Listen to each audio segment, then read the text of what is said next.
Hello, this is Clemmy Games and welcome to our first look at Vostok Inc., a clever little game which mixes an idle game with a twin-stick shooter developed by Nosebleed Interactive and released on Steam in July 2017. For disclosure, I received this game for free. You are the CEO of Vostok Inc., a newly formed spacefaring corporation that looks to exploit space for profit. To do so, you are in direct control of your ship, which can be used to explore and colonize planets, as well as to shoot at asteroids and enemies. Your objective in all of this is moolah or money, with the most basic interaction coming from shooting and mining asteroids. These do act in the same way as classic arcade asteroids, in that they split apart into two smaller ones when destroyed up to a point. You are also able to fly down onto the surfaces of planets to build mines, farms, power stations, real estate, and all sorts of buildings, which will then passively generate moolah for you. Interestingly, in order for this money to be collected, you do have to physically land on the planet unless you purchase the Auto Transfer Moolah Collector upgrade, or ATM for short, which did add a little bit of unneeded grind in my opinion. To unlock new buildings, you must first satisfy some criteria, such as to build X number of a certain type of building on Y number of different planets.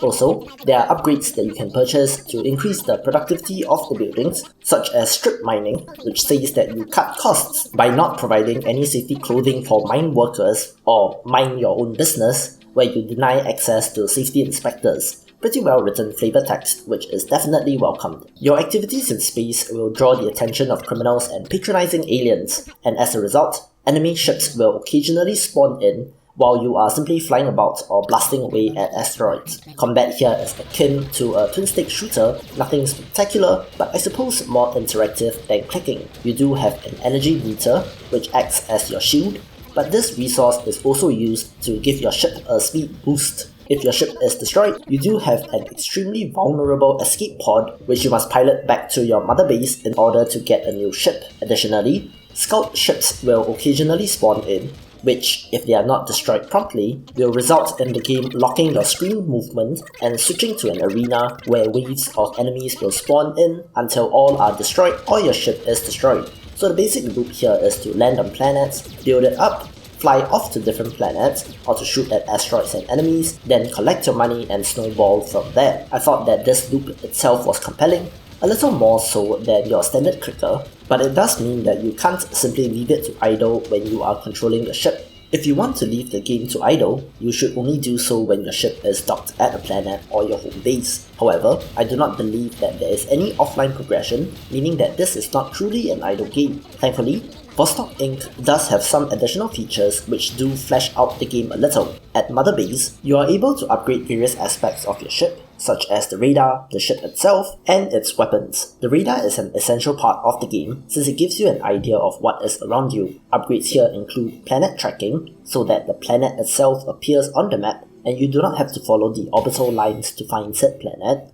an upgrade which shows you the distance to Mother Base, an upgrade to indicate enemies on the radar, and even one which allows you to find managers floating about in space. Unlike the managers of Adventure Capitalists, these managers live on board your ship and give you some passive benefits, such as the Middle Manager, which adds a 3% boost to all planets. You are also able to find other NPCs, such as the Investor, who doubles your current moolah, and so on. These managers do live on board your ship, and there is a Tamagotchi-like minigame about keeping these managers happy by blowing stuff up and getting items for them. Each manager also has their own minigames in their stations, which was a fun little distraction from the main game. Ship upgrades here include increases to your health and energy, increasing the energy regeneration rate, increasing the boost speed, decreasing boost energy cost, and much more. These upgrades were always helpful, but their effectiveness only increased at a rather slow rate, meaning that each upgrade was not super significant. Your weapons are perhaps the most interesting part of Vostok Inc., since there are 3 slots with 3 different weapon types, namely Machine Gun, Ion Accelerator, which pierces through enemies, and Missile Barrage. However, mixing and matching these will result in whole new weapons, such as Ion Accelerator and Machine Gun, resulting in the Particle Beam Refractor, a continuous beam which bounces off enemies in crazy ways. Machine Gun and Missile Barrage results in the Love Gun, which temporarily turns enemies to your side, and Machine Gun with Machine Gun resulting in the White Shot.